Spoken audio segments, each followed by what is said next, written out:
tout simplement à commencer avec, à manipuler au début ou comment créer un DOM au niveau de React. OK? Alors, je vais partager l'écran avec vous.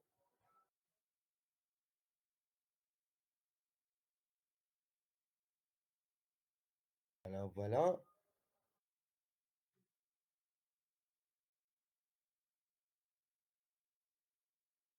Alors, je vais juste. Pardon,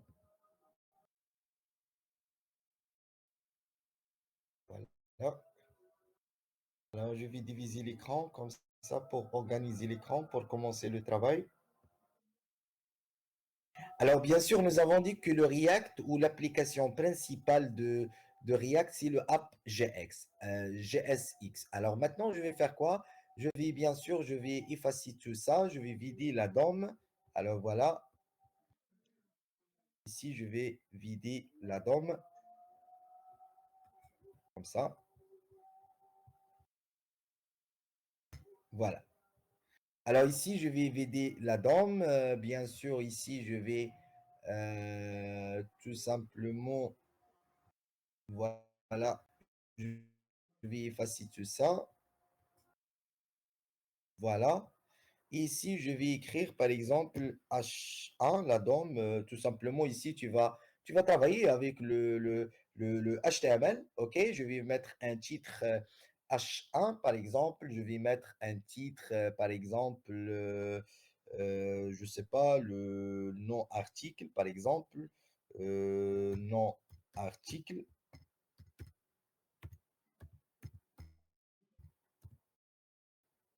Voilà, par exemple. Alors voilà, ici, il va tout simplement mettre le nom article ici, tout simplement. Ça, c'est la DOM. Il va écrire le nom d'article. Alors bien sûr, ici, il a fait le nom article ici parce que il a tout simplement dans le fichier app.css. Et là, vous avez ici déjà un CSS qui formate les titres. OK, les titres. Alors pour cela, il a tout simplement donné tout simplement, il a donné le nom article ici aussi. Vous avez, n'oubliez pas que vous avez aussi sur index.css. Alors voilà, ici, voilà.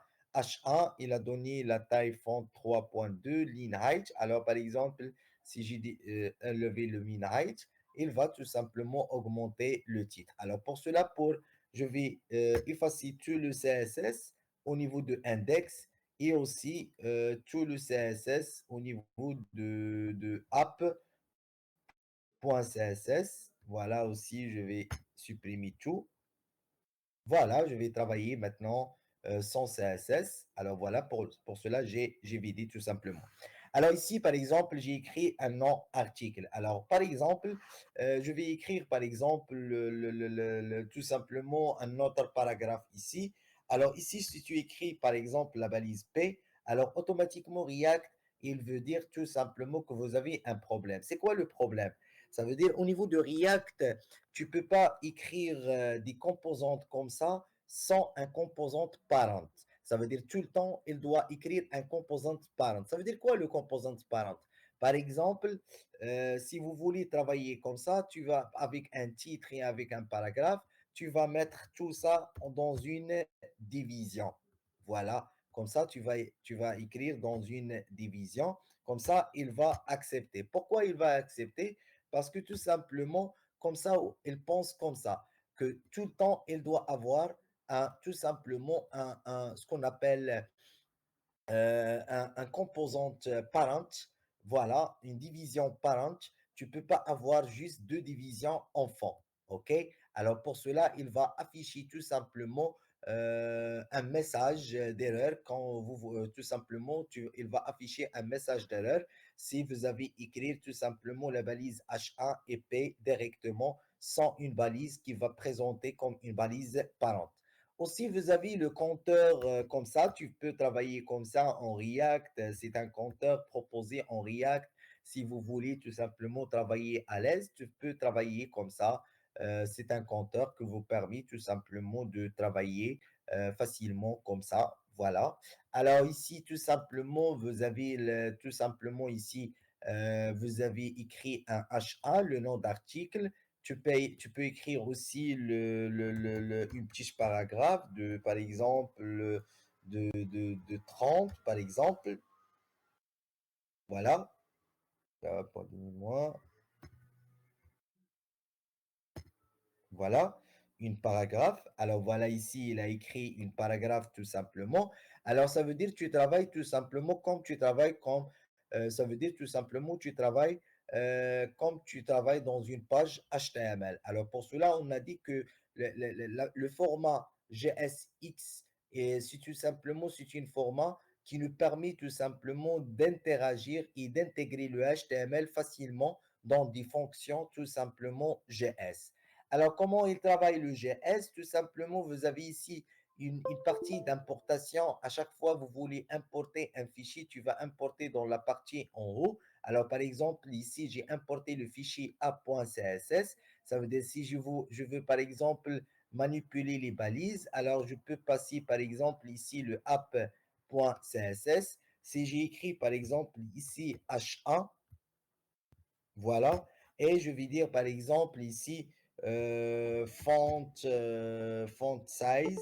Par exemple, je vais dire 2,5 rm.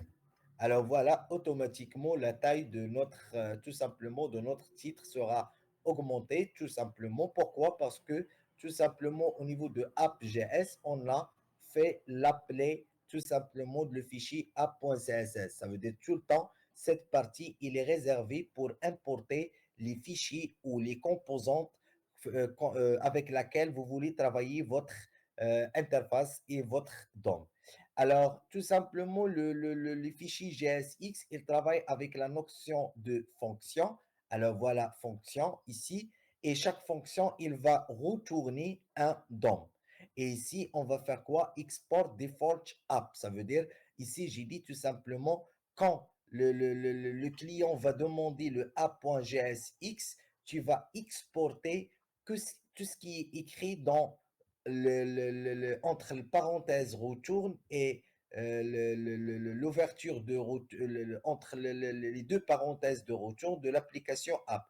Parce qu'on peut définir d'autres applications. Par exemple, on peut écrire ici d'autres fonctions. Je peux appeler par exemple fonction increment, par exemple. Voilà. Et je peux tout simplement faire tout simplement des commandes ici, par exemple, console.log, par exemple, pour afficher tout simplement un message bonjour, par exemple. Alors voilà, mais tout simplement, même si que, voilà, voilà. Alors, même si ici que nous avons écrit d'autres fonctions, mais au niveau de export default app, on a appelé tout simplement le app. Alors maintenant, si vous voulez exécuter cette fonction, je vais faire copier et je vais écrire coller ici. Alors ici, ça veut dire quoi? Ça veut dire tout simplement, j'ai demandé, voilà. Alors ici, j'ai fait inspecter console. Au niveau de la console, alors voilà, au niveau de console, voilà, il a écrit bonjour. Ici, il a écrit tout simplement bonjour. Alors, console.log, c'est une instruction qui nous permet d'afficher un message au niveau de console. Alors, ça veut dire quoi? Ça veut dire au niveau de votre fichier, tu peux écrire plusieurs fonctions, OK? Mais juste, il doit définir la fonction qui sera appelée quand l'utilisateur va appeler cette fichier GSX. Alors, comme ça, tout simplement, il travaille. Alors, tout simplement, ici, si j'ai dit, par exemple, tu vas, par exemple, exporter, quand voilà, tu vas exporter app, voilà, tu vas exporter app. Alors, automatiquement, il va exporter l'application app. Il va retourner cette DOM, ça veut dire il va retourner tout simplement article. Alors, voilà, il va retourner un titre, le nom d'article et bien sûr un paragraphe. Alors, comme ça, tout simplement, le React, il travaille. Alors, je répète, tout simplement, quand vous voulez construire tout simplement, quand vous voulez construire votre DOM, tu vas tout simplement utiliser la fonction principale, c'est la fonction app. Tout ce qui est écrit dans retourne de app, tout simplement sera exécuté par défaut au niveau de votre, tout simplement au niveau de votre projet.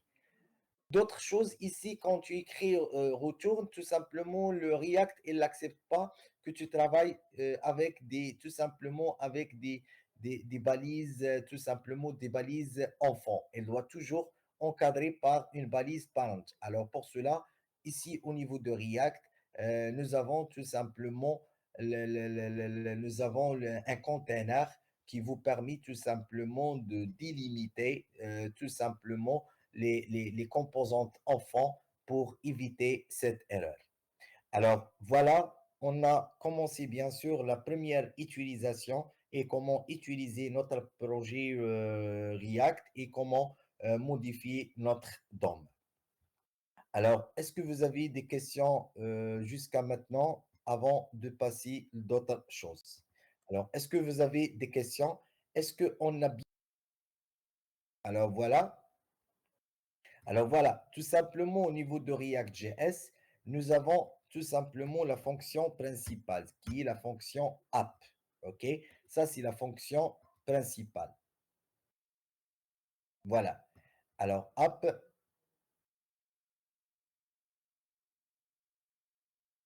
voilà, point JSX. Alors, tout simplement, ça, c'est la fonction principale. Ça veut dire quand tu lances un projet React, automatiquement, ça, c'est la fonction qui sera lancée au démarrage. Alors, tout simplement, ça, c'est un fichier JSX. Au niveau de cette fichier, tu peux écrire des fonctions, mais à condition, il doit mentionner quelle fonction sera exportée quand le fichier sera appelé. Alors, tout simplement, en JavaScript, quand vous voulez définir une fonction, la syntaxe, il est très simple. Tu vas écrire le mot-clé fonction, voilà, fonction avec U en anglais. Après, tu vas écrire le nom de la fonction, voilà.